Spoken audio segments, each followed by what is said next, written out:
Welcome to Inside the Castle, the podcast that goes behind castle doors to have real conversations with real people about solving the nation's toughest challenges. I'm one of your hosts today, Aaron Snyder. And I'm Angie Fryermuth. In today's episode, we're going to explore the innovative tools developed by the Corps to address the challenges posed by climate change. I think this is a really important topic, obviously. I feel like, within the recent history here, we've had, hurricanes or tropical storms hitting California. We've had wildfires in Maui. Seems like every time you turn around, there's something that can be related to climate change. And there's lots of challenges out there. And the Corps is always talking about resiliency, but I guess I have really no idea, Angie, what kind of tools the Corps might be able to deploy to either help the Corps or just the American people to cope better with climate change. And so do you have any idea what this might be? Yeah, I've had the fortune of working closely with our guests here on some communication efforts. And so I do know more about the tools that are out there. And I really think that they're going to help local communities with some of their planning in the future. And so I'm looking forward to learning a little bit more. Sounds good. Well, I suppose our listeners want to actually hear from our guests today versus others, our lack of understanding or my lack of understanding as it pertains to what tools are available. So with us today, we have Veatch and Brantley Thames to provide us some insight into the Corps' cutting-edge approaches to building resilience in the face of changing climate. Thank you both for joining us today. Thanks for having us. Yeah, great to be here. All right. So before we get into this topic, could you each tell us a little bit about yourself and your role within the Corps? Brantley, let's start with you. Yeah, thanks. Brantley Thames here. Actually work with Veatch as the Climate Preparedness and Resilience Community of Practice lead. I work out of the Louisville district, but I've done a lot of work with Will nationally. Currently serve as the CPR COP National Policy Advisor on Climate and Military Programs, and also as the Regional Technical Specialist for the Great Lakes and Ohio River Division for flood risk management. Worked for the Corps for about 22 years. My primary role over my career has been as a hydraulic engineer, but more recently, the last decade or so, I've supported climate adaptation planning across USACE and more recently Army and DoD. And I'm Will Veatch, and as Brantley said, I'm the lead of the Climate Preparedness and Resilience Community of Practice out of headquarters. We are within the Civil Works Engineering branch within Engineering and Construction at headquarters. And the Climate Preparedness and Resilience Community of Practice is a group of about 300 or so professionals across the Corps of Engineers who have signed up to receive my emails and are in one form or fashion or another interested in helping the Corps of Engineers become more prepared for the impacts of climate change. We do a lot of things to help make that happen, from teaching training to informing policy, writing technical guidance, and also championing the tools that we're going to talk about today. Before I came to headquarters, I was a hydrologist in the New Orleans district, so I got to experience the impacts of climate change directly. I have been at headquarters now for about 2.5 years. I think it's safe to say that when people hear the word climate change and then associate it with the federal government, that's just what they do. They associate it with the federal government and not sure who within the federal government is doing what. I just think it's important for us to take a little bit of time and help set the stage and say what the Corps is doing in regards to climate change and like some of our initiatives at the national, regional, and local levels. So Will, any thoughts on that? Sure. Well, as informed by and required by several of the administration's executive orders, we are doing a lot of things on climate change. The way Executive Order 14,008 phrases it is tackling the climate crisis. And the way we tackle that crisis comprises all kinds of actions, from what people might call climate mitigation or sustainability actions, which are actions that we take to reduce our impact on the climate, like reducing our greenhouse gases emitted or our energy and water use, to the preparedness and resilience actions that our community is more involved with, where we're talking about getting ready for the impacts of climate change that are either already occurring or are reasonably foreseeable in the near future. But there's also other kinds of actions that we're involved in that are important to remember, like research and development at our engineering research and development centers, as well as the Risk Management Center, Hydrologic Engineering Center, Institute for Water Resources. There's just lots and lots of great research being done across the Corps to inform our climate action. And then I also don't want to forget about the actions we do to support other partners through our Interagency International Services program or through various kinds of partnership agreements. And Brantley's been involved in quite a lot of that kind of support for Army and DoD, for example. But we support countries around the world as well as agencies and others here in the United States with their climate planning too. So when it comes to our activities at the national level, really what it comes down to is it's our policy, and we have a policy statement that talks about this, but it's our policy to climate change considerations into basically everything that we do. So when we're planning, engineering, constructing, operating, maintaining, rehabbing, or even divesting of infrastructure, all of those steps are required to mainstream climate adaptation. So it's really something that can't be separated at this point from the normal core business process. All of our missions, programs, operations, and projects must consider climate change. So when it comes to the way that most sort of regional and local initiatives are impacted by core work, I think the main impact is going to be through the effects of our civil works projects and our military support mission, both of which are going to have climate change considered all throughout. That being said, we do also have a lot of work that we do on interagency working groups. We're sitting on working groups on things like greenhouse gas measuring and monitoring, national nature-based features, flood risk management, including the Federal Flood Risk Management Standard. We help co-author studies and reports like the 2022 NOAA report on sea level rise scenarios. We also collaborate on various kinds of climate modeling and downscaling and production of tools and data that are primarily intended for our project delivery teams to use, but then once they're produced, they are very often made public. There's really no reason to keep them secret. So even though we're intending them for our own use first, they can also provide a lot of value to the public. So I think a lot of regional and local initiatives can also gain value from some of those tools, reports, data repositories, and other things that we've created and made public. Yeah, and just to add to that, Will, you had mentioned some of the support that we provide DoD and Army. We've worked on the development of a tool called Department of Defense Climate Assessment Tool, and it's actually an offshoot of a Civil Works Vulnerability Assessment Tool we built back in the 2015 time range. And the goal of that tool is really focused on providing, the exposure to climate change, whether it's related to wildfire or flooding or drought, some of those climate hazards that you would typically think about. It provides that sort of information for our military installations so they can better manage their installations, do better planning, make better plans for the future. We're also supporting DoD through the development of nature-based solutions guides. We're developing one for commanders and then one for planners. So that's going to go a long way to kind of step towards better incorporation of these nature-based type solutions that are more sustainable over time.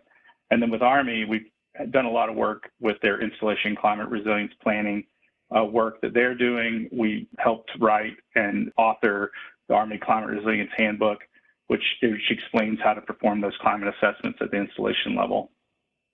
So we have a lot going on across a lot of different things.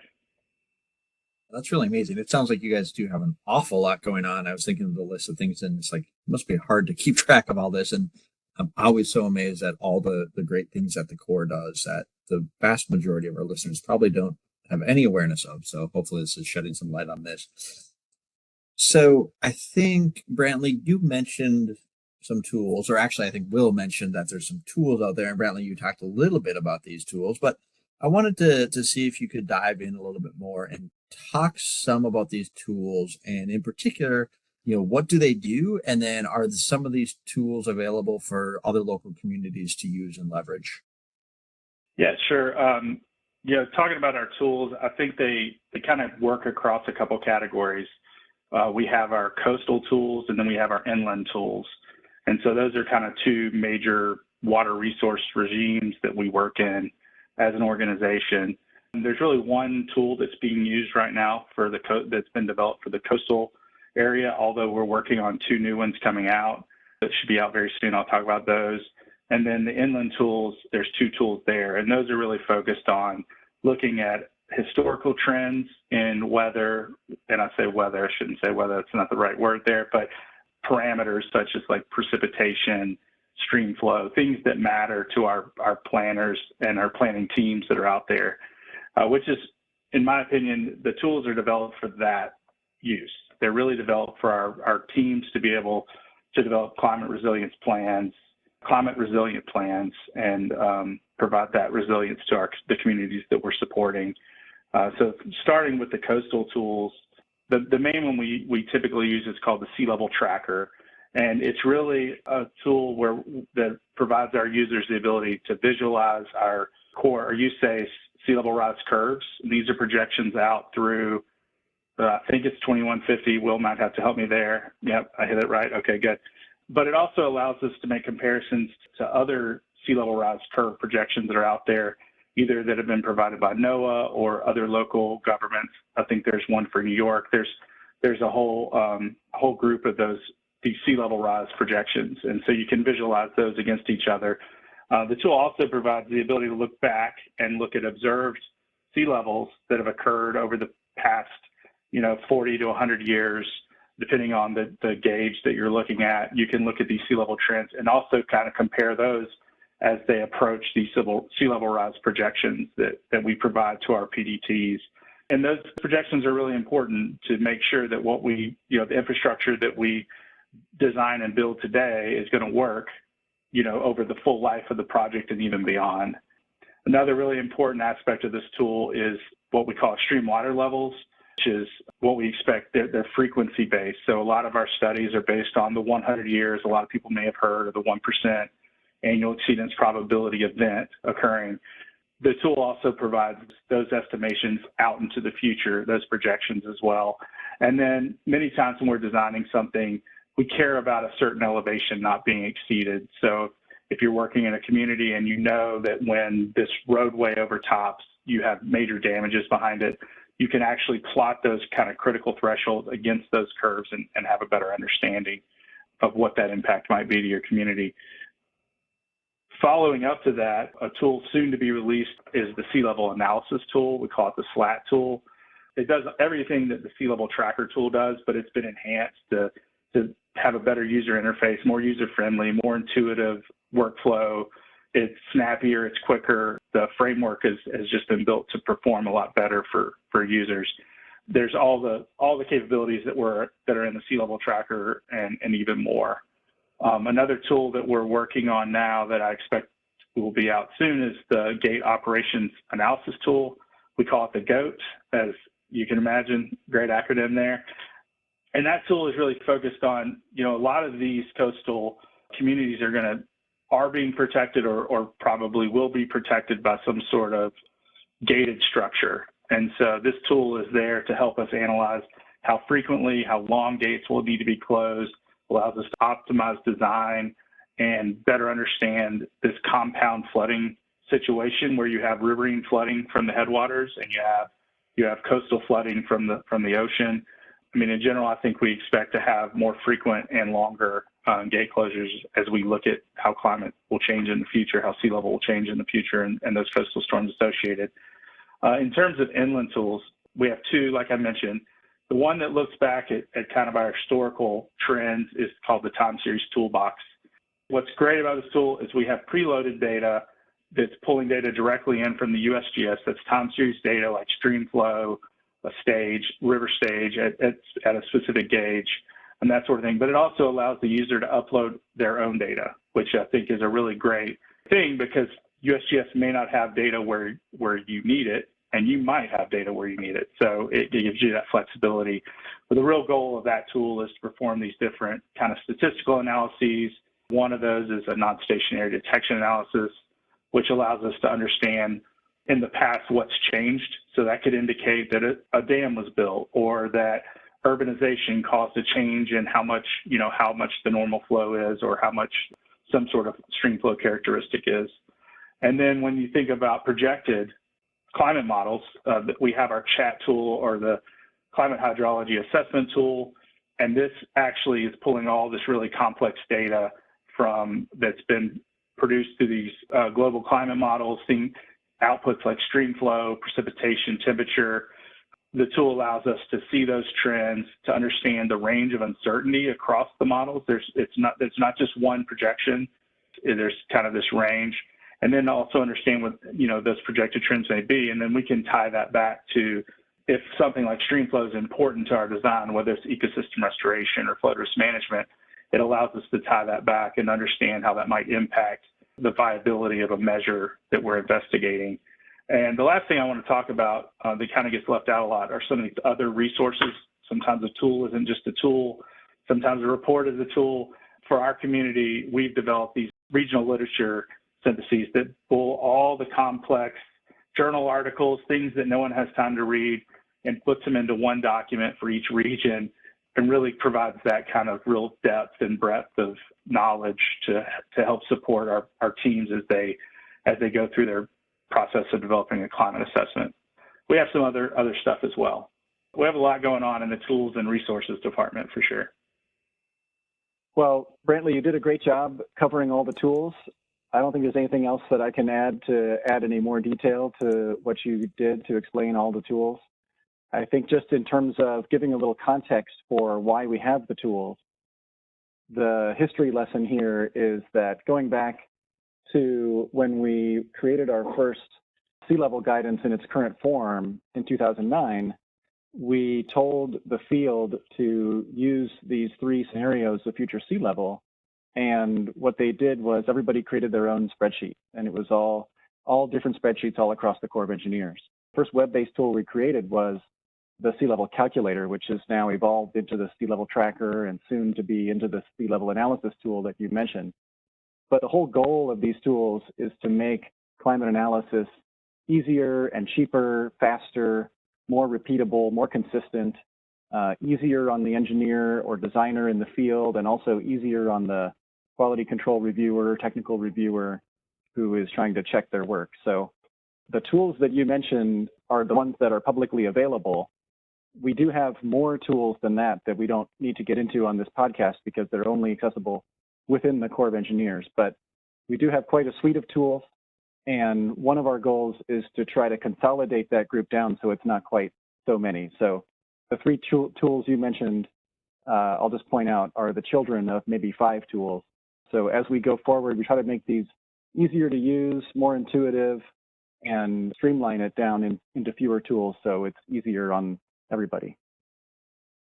It sounds like not only will these tools benefit internal to the USACE as far as helping us build more resilient infrastructure and take a look at making sure that we're planning for appropriate weather events, etc. There are opportunities for these tools to help local communities, help them better understand the data that's available and how that data can help them make informed decisions within their community. So, Will, what are some benefits that these tools can provide local communities? Absolutely. As a project-funded agency, the way the Corps usually helps communities with their community resilience is through projects. But we also recognize that not every community is able to partner on a project at any given time. And we do have programs that are also out there to help communities, like the Silver Jackets and the National Flood Risk Management Program, Planning Assistance to States, and Tribal Partnership Program. But if a community is pursuing its own climate resilience planning and they aren't able to partner on a Corps of Engineers Civil Works feasibility study or other kind of study, these tools provide a way for them to still get some information that can be helpful to them. And Brantley made a great point when he pointed out, it's not just the tools either. We have reports, We have literature syntheses, we have guidance documents. Local communities can also copy our engineering manuals or regulations or circulars and use those for their own planning as well. So the tools can be something that helps communities even outside of the normal feasibility study process. But as Brantley mentioned, the time series toolbox and the sea level tracker are both tools that can really help teams understand the conditions that they're dealing with in the past and present, and then going forward into the future. So the time series toolbox, again, is this one that you can take stream flow data or water level data from the USGS, or you can upload whatever data you like that you may have handy, whether it's flows or rainfall or any other variable of interest. And then you can run these statistical tests and see, has something changed in this data? Has the rainfall gotten heavier, or has the stream flow gotten lower for some reason? Those kind of statistical tests really takes the heavy lifting off of the user. So they don't have to remember statistics or get an advanced degree in data science. They can run these 12 tests and see if there's been a sudden change point, or these 3 tests to see if there's been anything, any trends in the data over time. And that can tell you if something's changed in the past, because that could really undermine your design assumptions if you're assuming that things aren't changing, but they actually are. And the sea level tracker, along a similar lines, it can tell you the way things were looking in the past, but then it can also put that in context with those 3 scenarios going out into the future. And actually, it's more than the 3 scenarios, because the tracker also includes the NOAA scenarios from 2022 and 2017, and even 2012. It includes local state-developed scenarios from states like California and New York, New Jersey, that have developed their own scenarios. So you can really put the observed data in context with the projections out in the future. And I think that's something that can really help communities. And then the other tool, the chat tool, is a little bit different, because the outputs there are derived from these climate models. It's really not telling you what will happen, because like Brantley said, there's so many different climate models, and there's so many different ways that you can process that information that you could really get a lot of different answers depending on your preferences. But what it does allow you to do is it allows you to see, in this apples to apples sense, if something is changing over time in the model, or if the models are saying that temperatures are going to be higher or precipitation is going to be lower or whatever in the future simulation as compared to the past simulation. So even though that doesn't give you a crystal ball, it doesn't let you make a forecast of the future, it at least gives you an idea of the direction of change that the climate models are seeing. And that can be very helpful too, because it can really help you focus your attention on the kinds of vulnerabilities that might be important to focus on. The places in the community or in the plan that you're planning that might be most vulnerable or exposed and that need some extra attention. So I think those are just a few ways that communities can use them. And I think the only other thing I'll throw in there is that the tools are also accessible to other federal agencies, which might be able to benefit communities. So when FEMA or HUD or NRCS or Department of Transportation or any other federal agency might be doing something to partner with communities on their community climate resilience, the tools are also available for them. So although we developed them originally for our own use, we put them out there in the public, knowing that hopefully there will be a lot of other users out there who can get use out of them. Well, that's really helpful and impressive. And thank you very much for not making me go back to another statistics class, because that just doesn't sound that much fun. So one question that comes to mind, you mentioned this is publicly available. So how would our listeners go out and find these tools? Yeah, you can find them from our website, the Core Climate website, which is got that long acronym of usace.army.mil/Core Climate, but you can also Google Core Climate and you'll find it. You'll see there's a link there for public tools developed by USACE. We are nearing the end of our time together, but before we part ways, we always want to end on getting to know where the Corps is going in the future. So where do you see USACE climate initiatives going in the future? Yeah, this is a great question.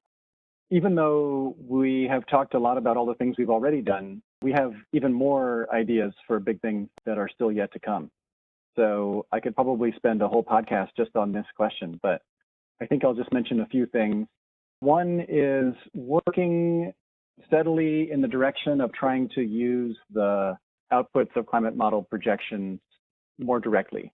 I think a lot of people, when they see these climate model downscaled outputs, they think of them as a forecast when that's really not what they are, and it's not really appropriate to use them in that way. But that doesn't mean that they can't be used for any purpose.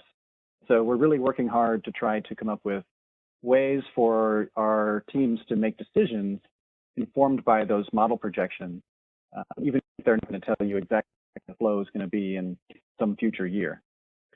So we've recently released a guidance document on appropriate usage of downscaled hydroclimatology, and we're working with some of our scientific partners on a number of different initiatives to try to reduce the uncertainty in those projections and find ways to use them in decision making. I'll also mention that we are going to be developing our new sea level guidance. I think I mentioned it before that the guidance in its current form was first put out in 2009, and then it was slightly tweaked in 2011. But it's going to be exciting times in sea level coming up here pretty soon. In 2025, we're going to get the new mean sea level published by NOAA, and we're also going to get a new geodetic datum, which means that the official height of the ground is also going to change. And just for fun, there's also going to be a Great Lakes datum too. So in 2025, everything's going to change, and we want to make sure we have guidance in place for our teams so that when the height of the water and the height of the land all changes, they can still go on designing coastal structures and plans using the best available actionable information. And then I'll also say that as long as you've got us here talking to the public, one of the big initiatives we've got is to build the bench. We know that there's a lot of recent graduates and other people out there who are very excited about climate change and want to be doing something to work in a place where you can make a difference addressing climate change. And I want to make clear that the Corps of Engineers is absolutely one of those places. We implement a lot of infrastructure, and we have to make sure that when we design and build things that they are ready to perform into the future, despite the fact that we're uncertain about what the climate's going to look like. So we've got initiatives going both to recruit more people who are interested in doing this kind of work and also to provide more promotion opportunity within the Corps for our experts to contribute, because there's really no shortage of work. So it's just about getting the people in the right places. And then one last one I'll throw out there is training. We've recently completed our Climate 101 training and put that on our internal intranet site, but we do want to make that public here pretty shortly. So keep your eyes peeled for that Climate 101 training when it gets released to the public. There's a lot of plans for expansion on that training too. Right now it covers kind of the basics of climate science and the impacts of climate change on core projects and how we address those impacts. But we've already got requests for things like risk communication under a changing climate and specifically training on those downscaled projection sets. So we're going to be doing more and more on training, and that's going to be one of our big initiatives going forward. So those are kind of the high level ones I would like to point out. Brantley, do you have any others you'd like to chime in there? No, I think you hit it really well. I'm really excited about the training and the ability to get that out into the public, as well as a lot of the initiatives that we're working with Angie on in communications. I think it's going to be a great initiative as we move into the next 3-6 months to a year. Will, thank you for being on our show for the second time, and Brantley for joining us here today for this edition of Inside the Castle. We appreciate you and your insights. Until next time, be safe, be innovative, and be sure to check out these climate tools. Thanks for joining us for this Inside the Castle podcast. To provide your feedback, email us at cw.infrastructure.team@usace.army.mil. Stay tuned for additional Inside the Castle podcasts as we explore life inside the Corps and revolutionize civil works together.